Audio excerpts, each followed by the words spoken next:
Bonsoir et bienvenue dans les dossiers de la mémoire. Aujourd'hui, je vous propose de revenir sur un moment clé dans l'histoire du mouvement national. Il s'agit de revenir et d'aborder la question de la naissance, de la découverte et de la dissolution de l'organisation spéciale LOS en 1950.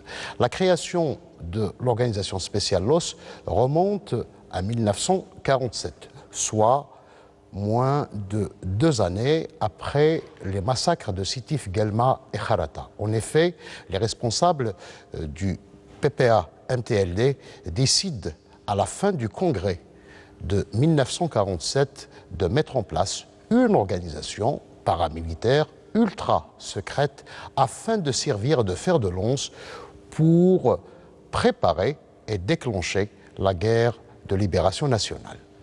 Mais ce projet sera vite stoppé après des fuites, ensuite la découverte de l'os au printemps 1950. Pour aborder cette phase de l'histoire de l'Algérie, je vous propose ce soir un témoignage exclusif de Ramadan Aslah, un ancien responsable au sein de cette organisation paramilitaire. Il occupait entre 1947 et 1950 les fonctions de responsable des transmissions au sein de l'OS. Ensuite, je vais recevoir le chercheur en histoire, Mohamed Rebah, pour débattre des tenants et des aboutissants de ce projet de l'OS. Sans plus tarder, place au témoignage de Ramadan Aslah.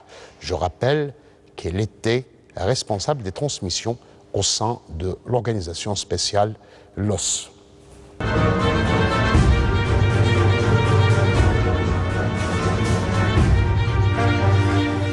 J'ai commencé à militer au PPA-MTLD. Dès l'âge de 17 ans, j'étais auxiliaire des PTT à Bogny, en Kabylie. Et c'est là-bas déjà. Donc à la base, j'ai constitué une cellule du PPA que je dirigeais moi-même. Et notre travail, bien sûr, consistait à sensibiliser la population pour dénoncer tous les méfaits de l'administration française. Et j'étais donc auxiliaire à Bogny dès 1943-44. Et c'est là-bas que j'ai commencé donc à militer. Et c'est sous l'impulsion, en quelque sorte, ou incitation de Hussein Aslah, c'est lui qui m'a, en quelque sorte, amené à militer au sein du PPA. Et il m'a envoyé même un journal clandestin du PPA qu'on appelle la Nation algérienne, sous l'encart du Canard enchaîné. Il me l'a envoyé à Bogny où je travaillais donc à la poste de Bogny. Alors j'ai milité donc d'abord en Kabylie et jusqu'en 1945. J'ai été avisé par quelqu'un une chose que si je devais rester là-bas encore, le lendemain je serais arrêté par la gendarmerie. Alors donc en pleine nuit, accompagné de mon frère, j'ai pris le train à partir de la Blakda.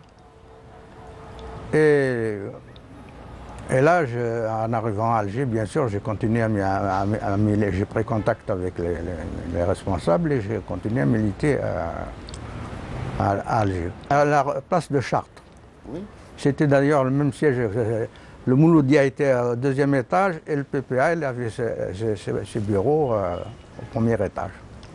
Et vous avez rencontré des responsables? Oui, j'ai rencontré, là-bas j'ai connu Ben Khadda, j'ai connu l'Ahwal Hussein, j'ai connu l'avocat là, comment il s'appelle déjà? Enfin, Abdelhamid Mahri, je pense. Mahri, tout de même, j'ai fait la connaissance avec eux là-bas au siège du PPA.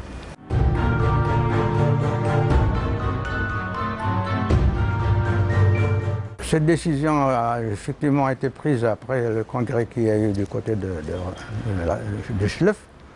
Parce que le parti, voyant que par, disons, les luttes purement politiques, l'administration, enfin, le colonialisme ne voulait rien lâcher. Et deux gens, ils ont dit, bon, ben, puisqu'ils sont venus, nous ont vaincus par l'armée, il faudra constituer donc une armée pour faire partir les Français, les colonialistes.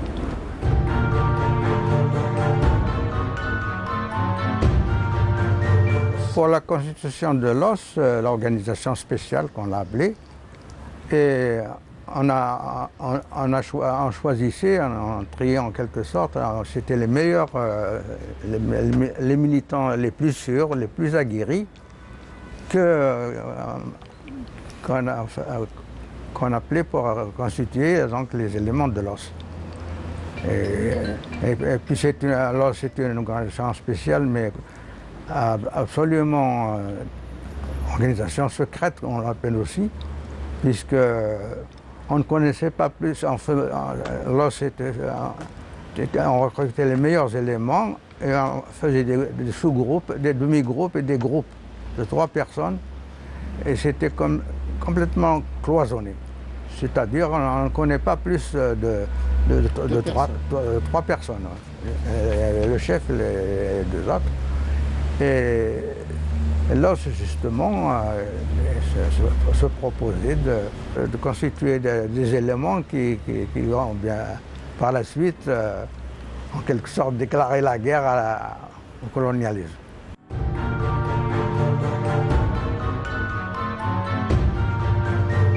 Pour rentrer dans l'OS, donc, j'ai été contacté une première fois.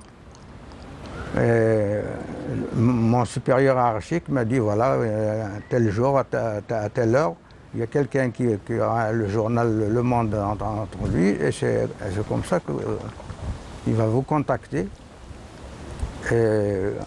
C'était un nom Mahfoud d'ailleurs, je ne connaissais même pas son nom de qui m'a contacté.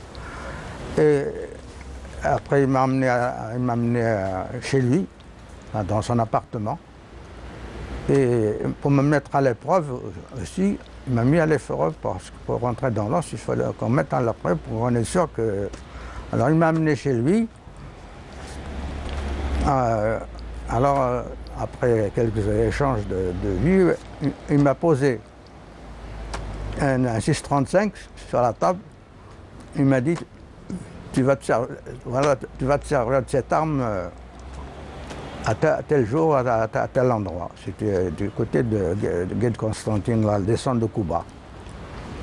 Et là, justement, à l'épreuve, le jour fixé et l'heure, on était là-bas.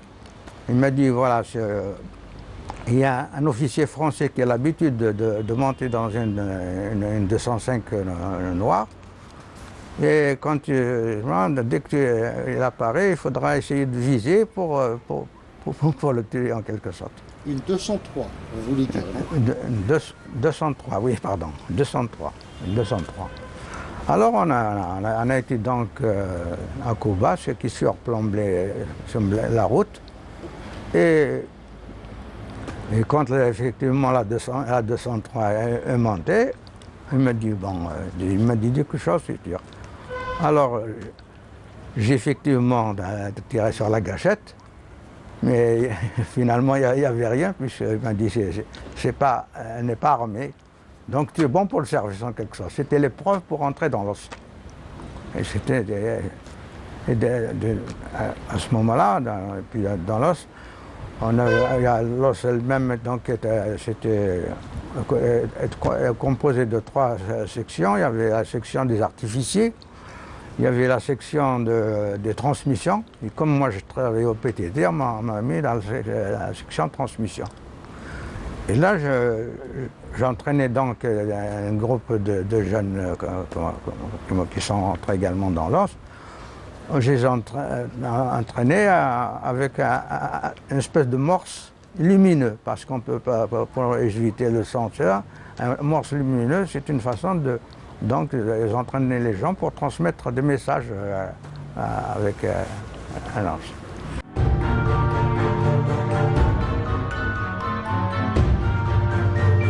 Oui, il fallait prêter serment, absolument. Oui. Alors le texte du serment, c'est celui-ci. Je jure au nom de Dieu et du Coran que je ne trahirai jamais l'organisation, comme je jure de ne rien divulguer, ni à mon père, ni à mon frère, ni à une autre personne, quelles que soient les circonstances et les souffrances. Voilà, c'est ça le serment. Alors dès lors que donc on a passé ce serment, on est admis à... Il y avait un local qui avait été... un local 30 rue Rigaudy, à Bellecour. C'était un local qui appartenait en quelque sorte à un militant qui l'a mis à la disposition donc, de l'os. Et c'est là-bas qu'on se réunissait, on se réunissait là-bas, mais on se réunissait aussi à mon domicile, au domicile des 2 ou 3 militants qui étaient sous mon autorité. Et là, donc, on s'entraînait en quelque sorte avec un morse lumineux. Une lumière, c'est un point, parce que le morse, c'est des points, des traits. Et alors, c'était lumineux. Alors, une machine lumineuse, une fois, c'est un point. Si un trait, c'est la lumière durait plus longtemps. C'est quelqu'un qui travaillait à l'atelier industriel nommé Benamar. Et c'est lui qui travaillait à l'atelier industriel de Maison Blanche, c'est ce qu'on appelait ça. Et il était technicien, c'est lui-même qui nous a fabriqué en quelque sorte un poste de métal. Et c'est avec ce poste-là qu'on s'entraînait à envoyer des messages, quoi.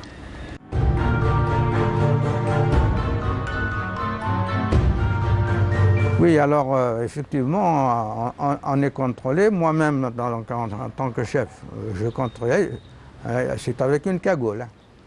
Et moi-même, avec mon groupe, j'ai été contrôlé une fois par Boudiaf, qui était également... Cagoulé, mais vous l'avez reconnu. Mais j'ai reconnu sa voix parce que je savais qu'il avait une voix un peu rock, quoi. Voilà. Alors on a été contrôlé. Et même moi-même, j'ai été amené à contrôler, mais toujours sous cagoule, hein, parce que comme ça, étant donné que l'organisation est strictement secrète, il ne fallait pas qu'on connaisse les gens.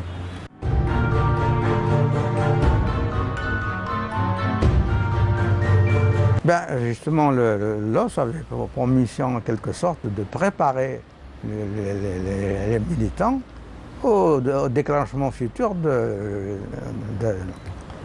déclenchement de la lutte armée. Ils n'avaient pas le droit de se retirer. C'est un engagement en quelque sorte considéré comme définitif. Si quelqu'un chose, parce qu'on a peur qu'ils trahissent en quelque sorte, parce que s'ils quittent l'os pour une raison ou une autre, enfin, il peut divulguer tout ce qui se faisait dans l'organisation. Alors donc il était interdit, même pour aller prendre un congé, pour aller en Kabylie par exemple, ben, il fallait être autorisé.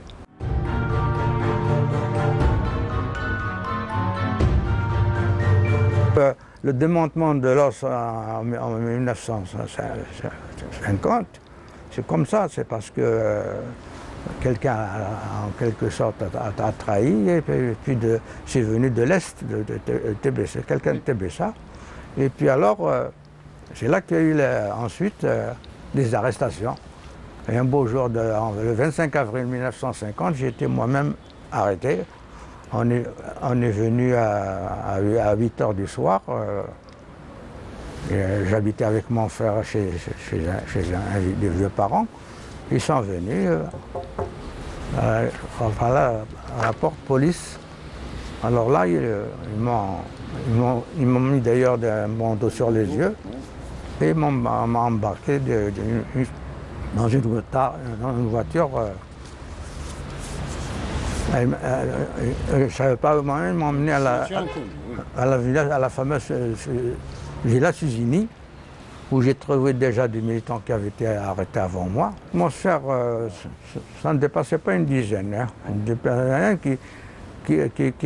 D'ailleurs, j'en ai trouvé quand la police venait me chercher directement donc, à la Suzini.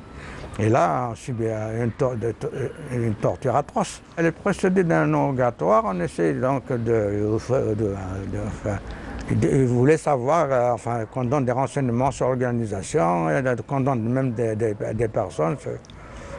Alors moi, enfin, en principe, la consigne de la chose, c'est qu'il faut toujours nier. Mais avec la torture, bien sûr, la faiblesse humaine, il y en a qui finissent quand même par... D'ailleurs, c'est à la suite de la torture qu'ils ont pu avoir des noms la police les a arrêtés à la suite. Alors la torture, c'était vraiment quelque chose de...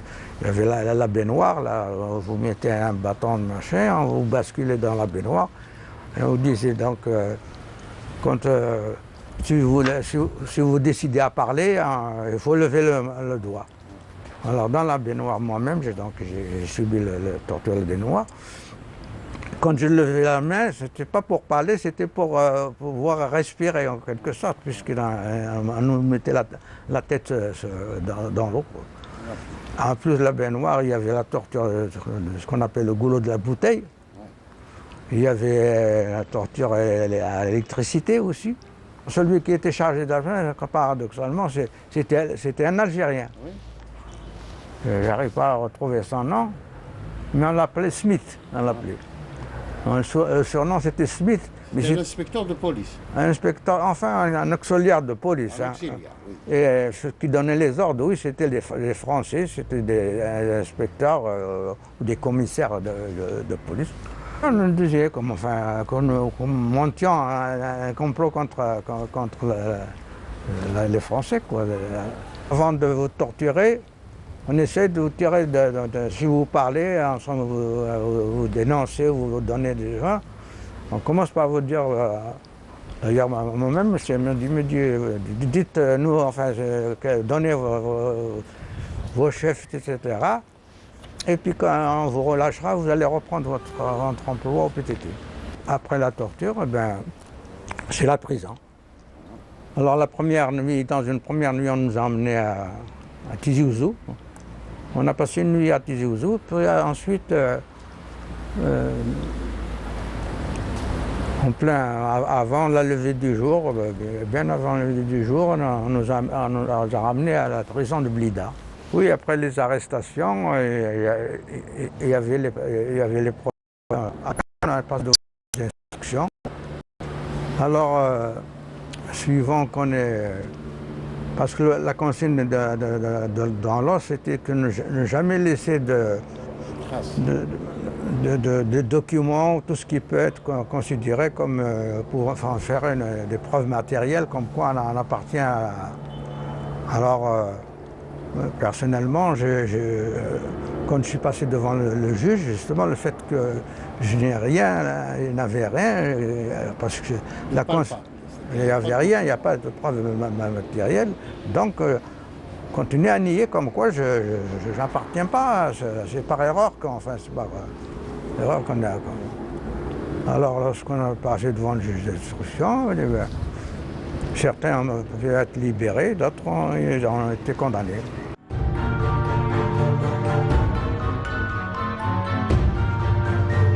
Oui, il y avait certains responsables qui décidaient quand on décide de l'os. Mais d'autres qui n'ont pas été d'ailleurs arrêtés, comme Boudiaf, Mehdi et d'autres, n'ont pas été arrêtés. Il n'est pas question. Au contraire, on va reconstituer l'os en vue donc de déclenchement futur de... Le but, l'objectif de l'os, c'était justement de déclencher en quelque sorte la guerre contre les Français. Et il n'est pas question donc certains disent qu'on ne décide pas. Mais ce qui avait préconisé la dissolution, c'était que certains du parti presque légal, le MTLD,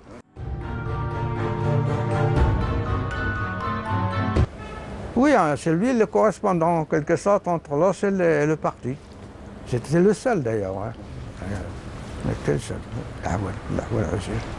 On nous a en quelque sorte reversé dans l'organisation légale du parti, quoi. Alors, personnellement, j'allais donc à la place de Chartres et je collaborais à l'Algérie libre.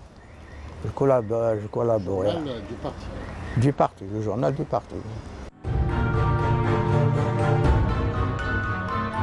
Oui, Hossein Asla avait été arrêté en 1947 ou 1948. Il avait été arrêté et on l'a mis à la prison de l'Harash. Oui. Comme il était cardiaque et donc malade, il ne voulait pas avoir la responsabilité qu'il succombe en quelque sorte. Et il l'a emmené à l'hôpital Mustapha. Là-bas, il y avait donc des cellules spéciales pour les gens.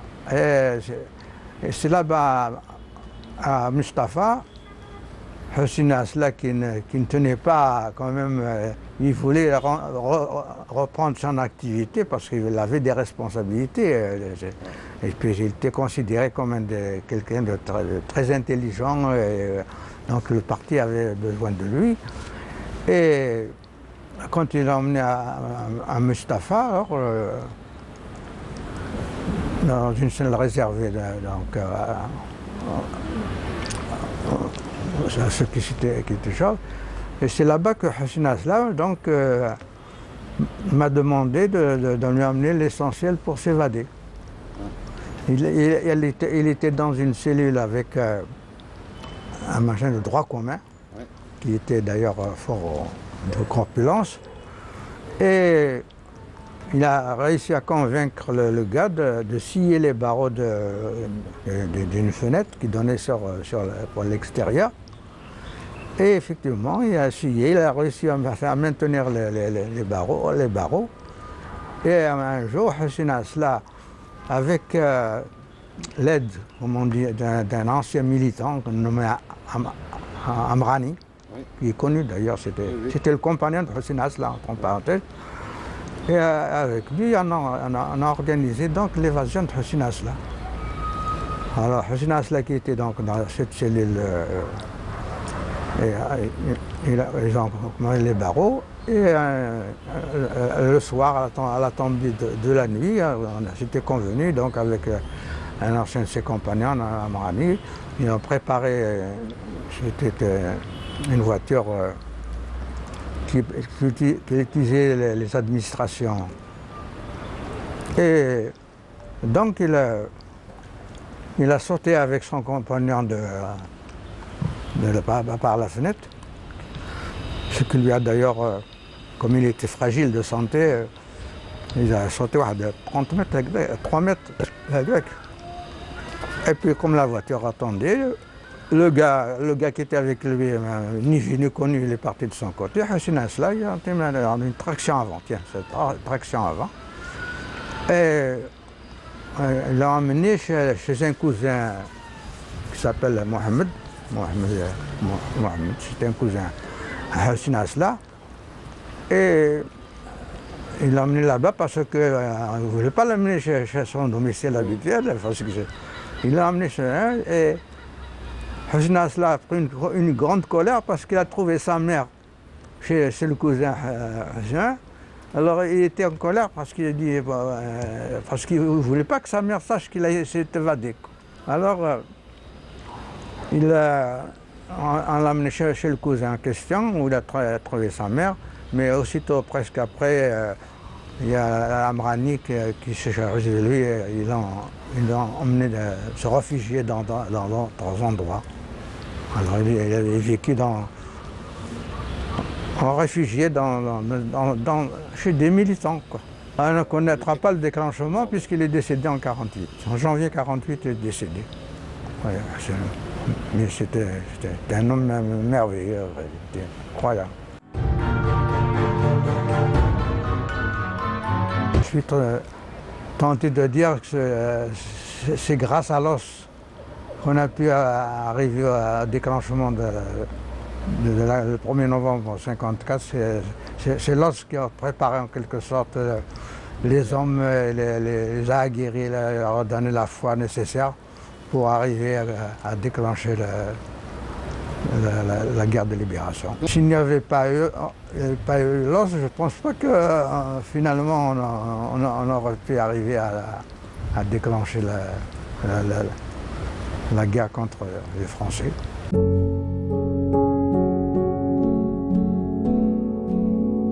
Ben, c'est-à-dire que ce qu'il y a à dire, c'est que beaucoup d'Algériens ne mesurent pas quand même ce que le sacrifice de pas mal d'Algériens quand même a apporté à l'Algérie, à l'indépendance.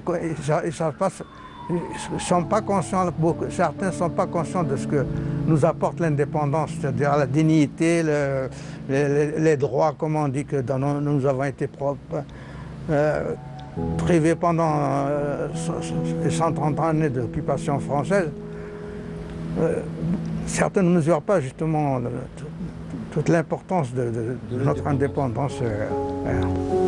Nous sommes devenus des citoyens alors que nous étions des sujets. Tout était pour les Français. Ils avaient tous les privilèges. Nous étions des étrangers dans notre propre pays. Voilà.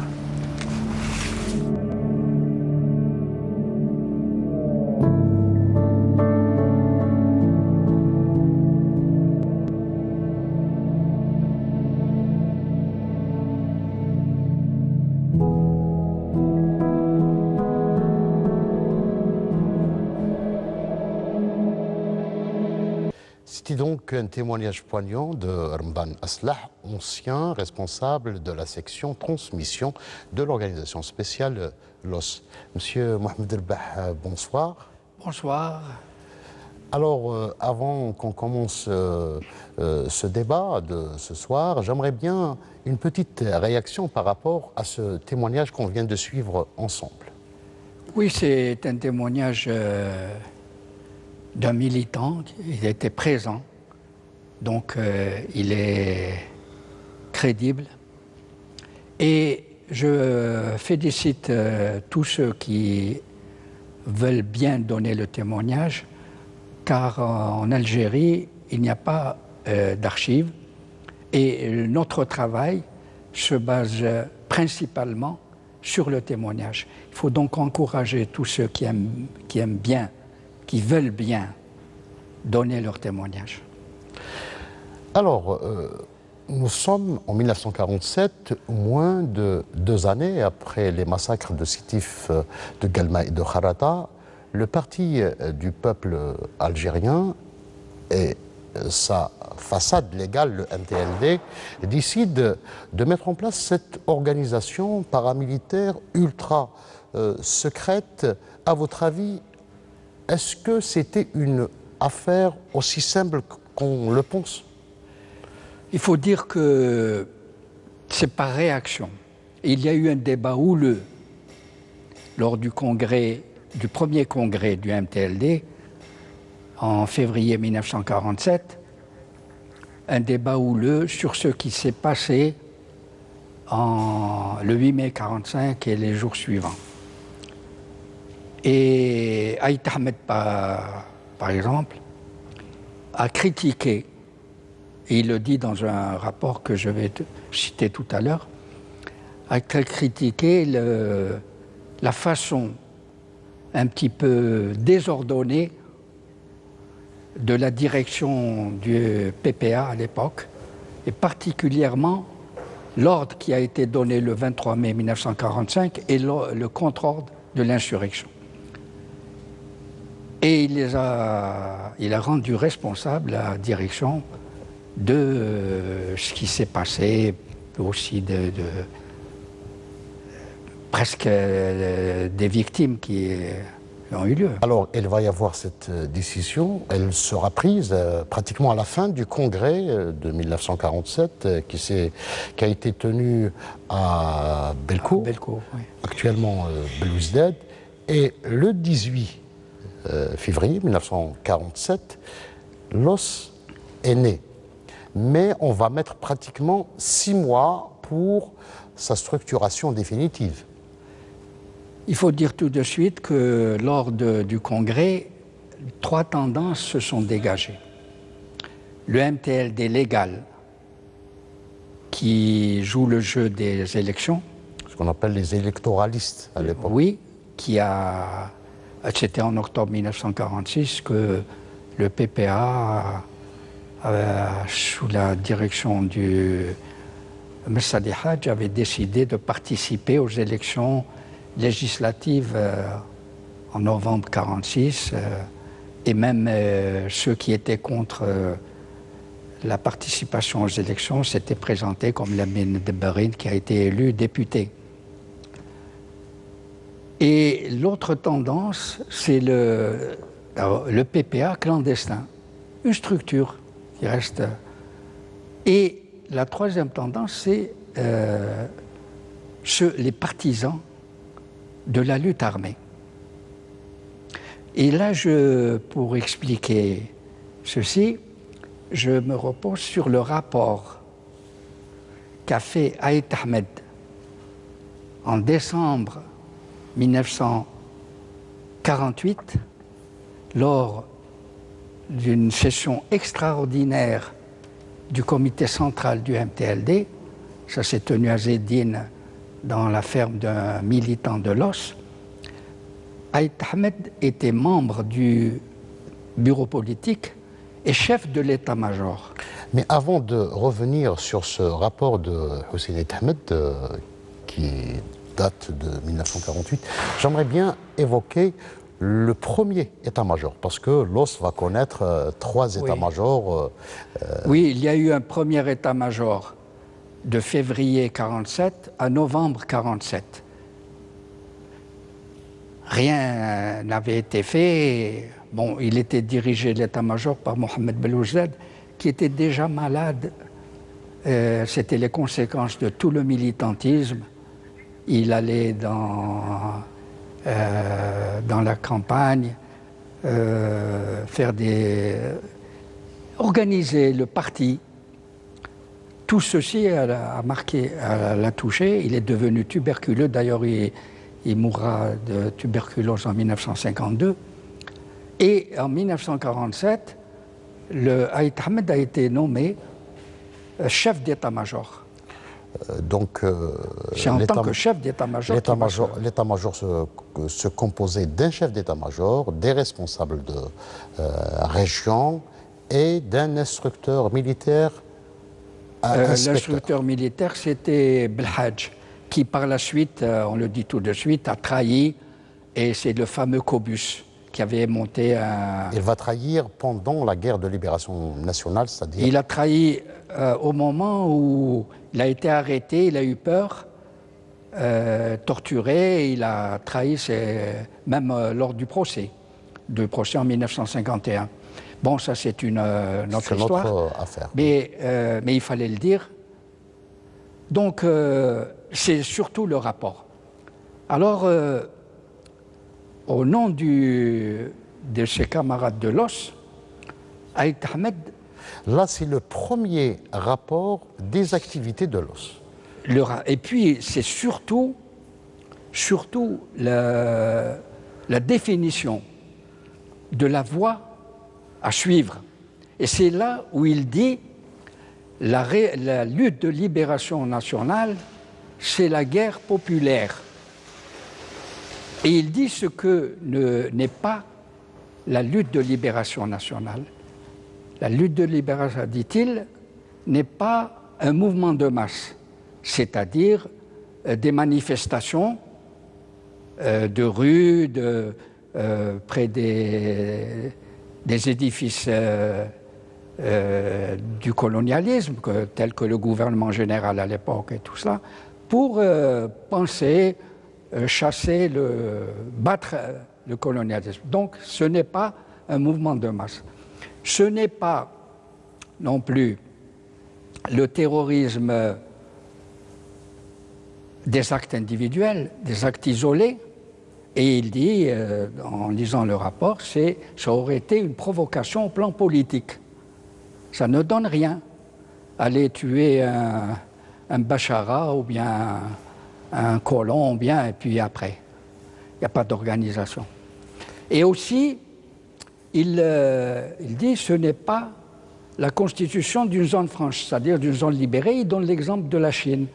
À partir d'une zone libérée, on mène, pour des raisons de relief de l'Algérie, il n'y a pas de, c'est pas possible de constituer une zone. Voilà ce que la lutte de libération nationale, à ses yeux, n'est pas. Qu'est-ce qu'elle est? C'est la guerre populaire. Donc il faut susciter un processus. Il y avait la nécessité d'impliquer directement le peuple algérien dans cette lutte. Oui, il va le définir et il dit que le patriotisme révolutionnaire, c'est à la campagne. C'est-à-dire là où se trouve, il faut dire que la société algérienne était en grande majorité rurale. D'ailleurs, M. Rbeh, vous savez qu'à un certain moment, il y avait même, suite à ce rapport, il y avait cette directive du parti qui voulait que les militants de l'OS soient formés aux techniques de guérilla. Oui, donc ça c'est pour, disons, la préparation de la lutte armée. Quels sont ceux qui sont... Il faut aller vers ceux qui sont le plus touchés par le colonialisme. C'est les paysans pauvres, les khames, les paysans sans terre, les ouvriers agricoles. C'est l'élément moteur, il constitue l'élément moteur de la guerre populaire, de la lutte de libération nationale, la lutte armée. Mais, tenant compte des soulèvements passés lors des 50 premières années de la colonisation, il préconise une forme de guerre, une forme moderne. C'est la guerre des partisans, la guérilla, c'est-à-dire le harcèlement, c'est-à-dire le sabotage jusqu'à ruiner le colonialisme. Et on le verra par la suite que finalement, en 1962, la France en avait marre. L'ALN les a menés à accepter, juste pour dire, à accepter l'idée d'indépendance, le droit à l'indépendance. Donc, c'est susciter ce processus. Il y a un problème, donc, il voulait impliquer tout le parti dans la préparation de la lutte armée, tout le parti. Tout le parti, oui, mais il fallait créer, former un noyau solide. Parce qu'il faut le dire, l'organisation spéciale n'était pas ouverte aux premiers venus. Parce qu'il fallait choisir les militants les plus aguerris, les plus corpulents. Et il y avait des conditions pour accepter un militant au sein de cette organisation, n'est-ce pas? Donc il y avait un problème de structuration, d'organisation. Il y a eu, disons, si je peux dire ainsi, un règlement intérieur. Donc des conditions de recrutement. Et là, toujours en parlant de le milieu rural, il préconisait de donner la responsabilité aux militants d'origine rurale. On le verra par la suite. Boudiaf était d'origine rurale. Abban Radwan d'origine rurale. C'est-à-dire ceux qui ont connu, dont la famille a été expropriée concernant Mohamed Boudiaf. Ceux qui ont été vraiment marqués par les affres de la colonisation directement. Et là, il faut dire une chose aussi, c'est que leurs aïeux, leurs parents, ont connu les affres, l'horreur du colonialisme. Ils ont connu les décapitations. décapitation, parce que la méthode barbare du colonialisme, c'était la décapitation. Montagnac demandait à ce qu'on ramène des têtes. D'ailleurs, vous avez vu, on a ramené les crânes. C'était des militants dont la tête qui avait été décapitée. Et ils demandaient à ce qu'on ramène des oreilles. Donc tout cela, c'était dans la mémoire. Alors, des militants marqués, mais qui étaient soumis à un règlement intérieur rigoureux. J'ai une copie de ce règlement intérieur de l'OS. La chose que l'on puisse dire de ce règlement intérieur, c'était véritablement un règlement intérieur qui a soumis tous les militants à un régime militaire. Oui, mais il y a là aussi, selon le rapport, c'est un document de base. Si on veut parler de l'os, il faut connaître ce document-là, l'étudier. L'étudier, parce que d'abord, il a été présenté par le premier responsable de l'organisation. Dans son rapport, il a fait la critique des 2 années presque passées, disons de 18 février 1947 à décembre 1948. Et il n'était pas tendre. Et il n'y a pas eu beaucoup d'action, pas eu beaucoup de travail. Donc il demandait à ce que le parti mette les moyens. Par exemple, pour les finances, il portait une critique au parti en disant, pour les finances, vous perdez de l'argent dans les campagnes électorales, cet argent devrait servir à l'achat des armes. Parce que pour mener une lutte armée, il faut des armes. Justement, la question des finances, c'était, si vous voulez, une condition que le parti a exigé des responsables de l'OS pour que le parti ne soit pas impliqué dans le financement et l'armement de cette organisation. Et c'est justement, c'est cette critique-là qu'il portait. C'est cette critique, il demandait à ce que le parti prenne en charge financièrement la préparation de la lutte armée. Donc on voit qu'il y avait, et d'ailleurs c'est la source de la crise au MTLD, c'est finalement l'idée de lutte armée. Et c'est d'ailleurs le 1er novembre, un historien comme Mahfoud Qaddash a dit la cause première du déclenchement de l'insurrection, c'est la crise entre l'OS et le reste du parti. Et le reste du parti, mais cette crise... Le reste aussi bien missadiste que... On va le voir tout à l'heure, cette crise va s'exacerber avec la découverte, puis la dissolution de cette organisation. Mais avant, j'aimerais bien revenir sur les différents états-majors. Donc, il y avait le premier état-major, c'était Mohamed Belouzed qui était à sa tête, qui cède sa place, très malade, il cède sa place à Hussein Ahmed.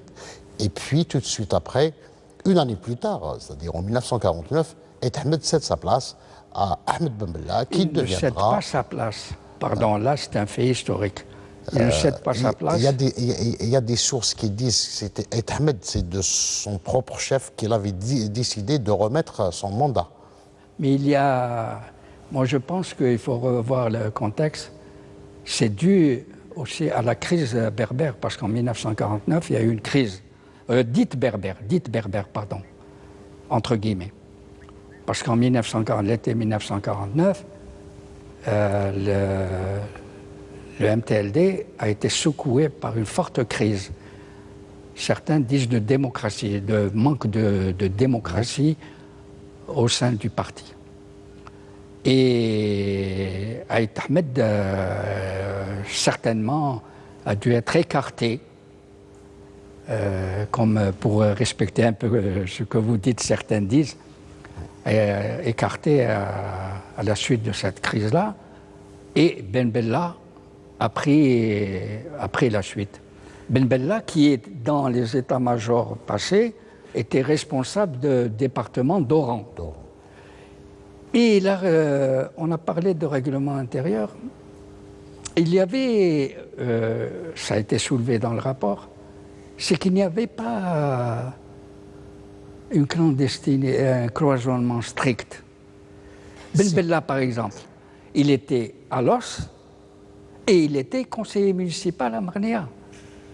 Donc, il n'était pas dans l'absolue clandestinité. Et c'est ce qu'il y a par la suite. On verra quand la structure de l'os sera démantelée, découverte. Donc démantelée. Alors, la découverte de l'os, c'est en 1950, suite à une fuite dans la région de Tébessa. Le responsable local, de son nom de guerre, Rahim, va alerter la police, elle va évoquer l'existence d'un complot contre l'administration coloniale. Exactement. Ça s'est passé, je vais essayer de dire comment ça s'est passé. Il était soupçonné de travailler avec la police. Donc, l'organisation a décidé de mener une opération d'aller l'arrêter. Il y a eu d'abord l'enquête, c'était Ben oui, qui s'est... il était soupçonné, c'est-à-dire comme quoi il travaillait avec la police, avec le chef de la Grimaldi, s'appelle, de la police de Tébessa. Donc il y a eu un commando dirigé par, à l'époque on l'appelait Si Abdelkader, c'était Didouche Mourad. Ça a avorté. Et le soupçonné là, et s'est débattu et ils n'ont pas réussi à le mettre dans la voiture. Et il s'est débattu. Bon, donc il est allé dire ce qui s'est passé à la police. Et immédiatement, bon, ils ont arrêté certains membres du commando et avec la torture. Et là, il faut parler de la torture. Oui, Boutlélis, qui a été membre de l'OS en Oranie, disait la torture faisait parler un mort. D'ailleurs, comme on vient de le suivre, même Ramadan Aslah a été affreusement torturé à la villa Cézénie. Il y avait la villa des Oiseaux en haut du boulevard Bougara actuellement, boulevard Gallieni. Il y avait des lieux de torture terribles. Moi, j'ai assisté à où des militants, des anciens parlaient de ça. Terrible. Avant même la bataille syrien, la bataille d'Alger, parce qu'on focalise sur la bataille d'Alger pour la torture. On est bien en 1950. On est en 1950, la torture a toujours existé depuis l'entrée du colonialisme. Exactement. Alors, pour revenir maintenant à la question du démantèlement de l'os, il va y avoir une répression terrible, des centaines d'arrestations, des arrestations qui vont toucher une partie de l'état-major, mais il va y avoir un groupe de militants qui va réussir à s'échapper. Et ce sont ces militants-là qui vont justement préparer le déclenchement de la guerre de libération nationale. Le 1950 a été une année terrible pour les militants de l'OS, parce qu'il y a eu des arrestations les unes après les autres. Et à suite de la torture, et puis surtout qu'il n'y avait pas de cloisonnement, dont a parlé Aït Ahmed dans son rapport. Il y avait un manque de vigilance. Il a dit lui-même. Ce qui fait que sur les 1000 parce qu'il y avait... Entre 1000 et 1500. Voilà, c'est ça. Membres. De nombreux ont été... Et il y a eu, dans le pays, il faut le dire, avant d'arriver, une solidarité. Une solidarité pour les détenus oui. politiques. Il y avait des meetings, des délégations. Il y avait des syndicalistes, il y avait même des femmes qui ont... Oui, alors les femmes, je voudrais parler d'une femme à ce propos-là. Celle qui était à la base de la constitution du comité de solidarité, de défense des détenus politiques, c'était Raymonde Péchard.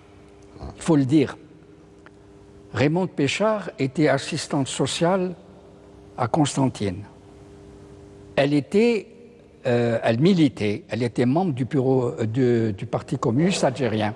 Elle était très, très près, en tant qu'assistante sociale de le GA à l'époque, elle était très près des femmes, des détenus. Elle les a, parce que les musulmanes, à l'époque, il faut dire, elles ne pouvaient pas sortir, il fallait qu'elles soient organisées. Elles n'avaient pas l'habitude de sortir, elles étaient des femmes au foyer. Il faut se remettre. Alors elle les a organisées. Ensuite, c'est grâce à elle que le comité s'est étendu et il y a eu Reda Hoho, par exemple, membre du comité de Constantine, et il y a eu d'autres, à Blida par exemple. À Blida, en 1951, les employés de l'hôpital psychiatrique de Blida ont dédié leur grève à la solidarité avec. Ils ont défilé à Blida. Avec les détenus. Avec les détenus. À l'époque, il y avait des... Et puis, il y avait un autre exemple à Oran, parce que c'était un exemple spectaculaire. C'était les filles des dockers d'Oran, qui vont sortir en 1951 et elles ont essayé d'arrêter le train qui transportait les détenus de l'os. Ils n'étaient pas isolés. Et là, il y avait parmi les détenus une personne qui va jouer un très grand rôle. C'est Abdel Radlan. Abdel Radlan et d'autres, mais déjà... Parce qu'il va y avoir des grèves, notamment à Chlef, La solidarité a été vraiment agissante. Et ça a soudé un petit peu. Disons que c'était des occasions pour l'union des partis à l'époque autour de la défense des détenus politiques. Donc cet élan de solidarité a permis peut-être aux clandestins de l'os, ceux qui n'ont pas été arrêtés, de comprendre que le peuple était prêt pour un soulèvement populaire, n'est-ce pas? C'est peut-être ma dernière question, M. Mohamed El-Bah. Peut-être. Mais en tout cas, non, parce que eux, comme je disais tout à l'heure, ils étaient d'origine rurale et ils sentaient justement le sentiment, ce sentiment national, cette conscience révolutionnaire des paysans. Ils la sentaient. Et si on pose la question pourquoi le 1er novembre, c'est parce que le peuple ne voyait, on peut l'avancer, ne voyait comme issue que la violence. Comme il y a eu la violence coloniale, d'ailleurs certains militants disaient les Français sont entrés avec les armes et c'est avec les armes que nous les sortirons. Et ils sont sortis avec les armes. Ça sera là, M. Mohamed El-Bah, le mot de la fin pour cette émission. Je vous remercie d'avoir participé avec nous à ce débat sur la création, la découverte et le démantèlement de l'organisation spéciale. C'est moi qui vous remercie. Vous m'avez donné l'occasion de donner quelques repères parce que ce ne sont que des repères. et la question mérite d'être étudiée. Et j'appelle les jeunes à s'intéresser à l'histoire de leur pays. Et ce n'est que comme cela qu'ils défendront leur pays, quand ils connaîtront l'histoire. Encore une fois, merci. Je tiens à remercier également les responsables de la Bibliothèque nationale du Hamad de nous avoir accueillis dans ce temple dédié au savoir et à la culture. Je vous souhaite une excellente soirée et à bientôt.